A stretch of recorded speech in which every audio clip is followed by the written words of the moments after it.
Hello, hello, hello, and welcome to the Upper 90 YouTube soccer channel where today we're highlighting Chelsea versus Arsenal, and what a match it was.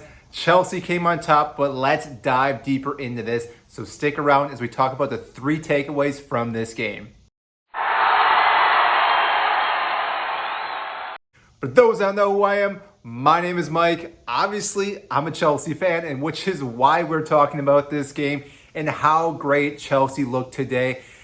I wasn't too sure how this game was going to turn out because the last few times that we played Arsenal, for some reason, they have just been a pain in our back every time we play them. For some reason, they can have a terrible season like I mentioned earlier this week in the video I made. And somehow when they play Chelsea, they just seem to be this elite team and show up each and every time they play Chelsea. But today was a different story. Chelsea came out, looked really strong from the get-go, and did not seem like they were stopping at any point throughout this match. Now, the big takeaways from this one, well, obviously number one is going to be our striker, Romelu Lukaku. His second debut for Chelsea, and what a debut again for this player. Scored a goal, had another chance to score another one. Somehow Leno made a phenomenal save. Lukaku was even surprised when he looked up after because he thought maybe just hit the crossbar. But Lukaku definitely played really well this game. He's the player we've been missing. I know I've been back and forth about if we really need to pick up Lukaku.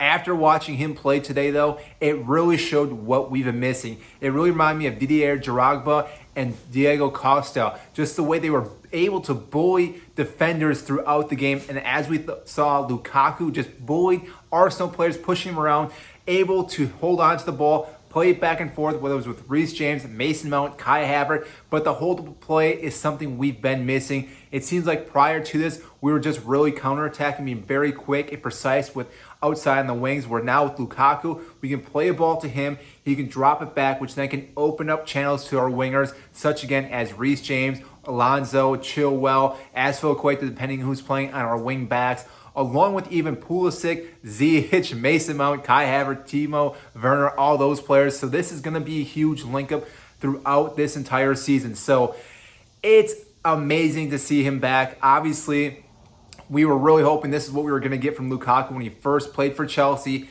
He went away, went to Manchester United, went to Inter Milan, but finally came back, and this is the player we were hoping, and finally we have the player that we always wanted. And Lukaku looks like he's just going to be a beast this season, so I think a lot of teams are going to struggle with him as our forward. Now, our second takeaway has to be about Reece James and how well he played again this game. He didn't play the first match we had this season, but he played today, and I don't even know what Arsenal was doing. Arteta, his strategy was just way off today because Reece James had acres of space all game long. If you rewatch this match, you just see him standing by himself out on the right side. Tierney had to keep drifting into the middle of the field for some reason. I think it was because of Lukaku. But the reason why that was happening then was just giving him so much space to run, able to play so many balls, which is what led to our first goal, Reece James getting an assist to Lukaku, and then Reece James picking up the second goal in this match as well. And overall, it's just one of those things that he's such a tank as well, just like Lukaku, and he was able to play out on the wing and then also come right down the middle when Lukaku shifted out to the side.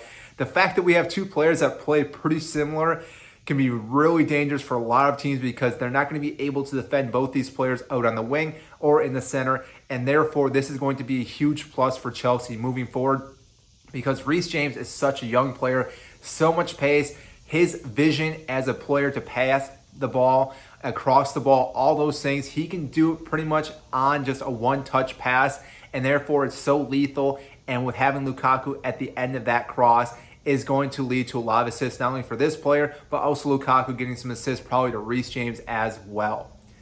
And then the third takeaway, I have to talk about Azpilicueta, the captain, coming in today. I wasn't too sure if Thomas Tuchel was going to start this player. Like I said, the first match he did not start, but playing against Arsenal, I think it was a wise move for Thomas Tuchel to start with Azpilicueta in the back line.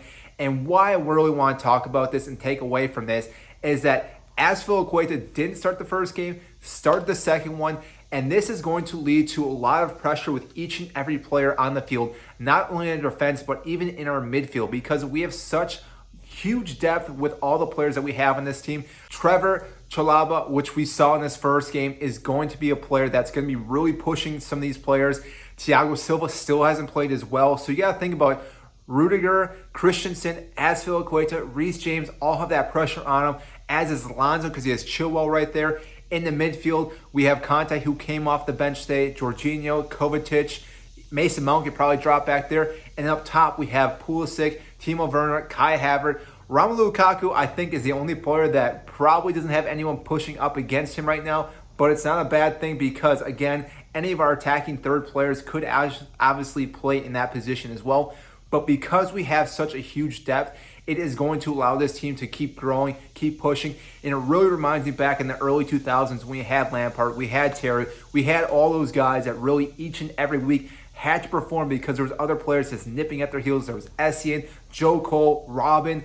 All those guys were always trying to get into the starting 11, and it's just like that again, that we have such huge players on the bench that if they were playing at any other club, think about it, if they were playing for Arsenal, they would have started today, yet they're on our bench this game and going forward. So again, it gives us huge depth. It helps us long-term because our subs coming in this game, we had Conte come in, which again, that's just mind-boggling. Timo Werner came in as a sub as well. And just the fact that those guys are coming with fresh legs at you just is going to be a massive headache for any team going forward. So this match itself just shows that Chelsea really do have the opportunity to go very far this season in the league, in the Champions League, FA, all those tournaments that are going on. Because again, if we can stay healthy, have the players just keep working and grinding, we are definitely going to be a threat. And it's going to be really difficult for teams to beat us because, like I said earlier in this video, when we used to go to Arsenal and go to other teams, there was always this unnerving that, were we going to beat this team or how are we going to show up?